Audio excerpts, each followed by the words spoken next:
मनोरमा खेडकरला दिलासा नाहीच। पुण्यातील पौंड न्यायालयाने ही कोठडी सुनावलेली आहे। न्यायालयीन कोठडी आता सुनावण्यात आलेली आहे। मनोरमा खेडकरला 14 दिवसाची न्यायालयीन कोठडी सुनावण्यात आलेली आहे। मनोरमा खेडकरांच्या अडचणीत वाढ झालेली आहे।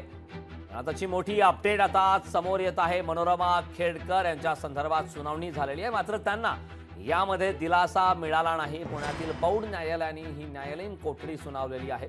मनोरमा खेडकरला 14 दिवसाची न्यायालयीन कोठडी सुनावली। मनोरमा खेडकरच्या अडचणीत आता वाढ झालेली आहे। मोठी अपडेट आता समोर आलेली आहे। मनोरमा खेडकर यांच्या संदर्भात पिस्तुलाने एका शेतकऱ्याला धमकावल्या प्रकरणी मुळशीतली जी घटना होती त्या संदर्भात त्यांच्यावरती कारवाई करण्यात आली आणि आता त्यांना पुन्हा एकदा आता न्यायालयीन कोठडी सुनावली। या संदर्भात ताजी अपडेट देण्यासाठी आपले प्रतिनिधी अमोल धर्माधिकारी आपल्यासोबत जोडलेले आहेत। अमोल, मनोरमा खेडकर यांचा आधी ससेमेरा सुरू होता, त्यांना नंतर अटक देखील करण्यात आली।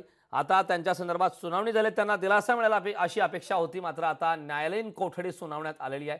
काय या संदर्भात सविस्तर आणि ताज्या अपडेट्स? त्यांना पौड येथील न्यायालयामध्ये हजर करण्यात आलेलं होतं आणि मनोरमा खेडकर यांना आता 14 दिवसांची न्यायालयीन कोठडी सुनावल्यानंतर आता त्यांना जामिनासाठी हा मार्ग मोकळा झालेला आहे आणि त्यांच्या वकिलांकडून लागलीच आता जामिनासाठी अर्ज सुद्धा करण्यात येते। त्याच्या संदर्भातली प्रक्रिया सुद्धा सुरू झालेली आहे। पण वादग्रस्त IAS अधिकारी असलेल्या पूजा खेडकर यांच्या आई या मनोरमा खेडकर आहेत, पण पौड मधील एका शेतकऱ्याला पिस्तुलाने धमकावल्याच्या प्रकरणामध्ये त्यांच्यावर गुन्हा दाखल करण्यात आलेला होता आणि काही दिवसांपूर्वीच त्यांना रायगडमधून सुद्धा अटक करण्यात आलेली होती।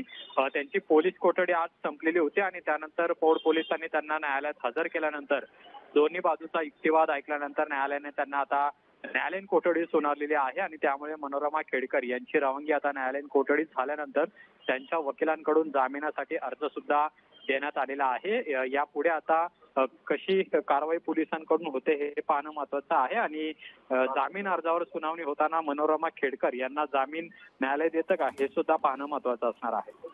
नक्कीच अमोल, या संदर्भातले वेळोवेळी आणि ताजे अपडेट्स आपल्याकडनं घेतच राहू। मात्र तुर्तास या महत्त्वपूर्ण अशा माहितीसाठी खूप खूप धन्यवाद।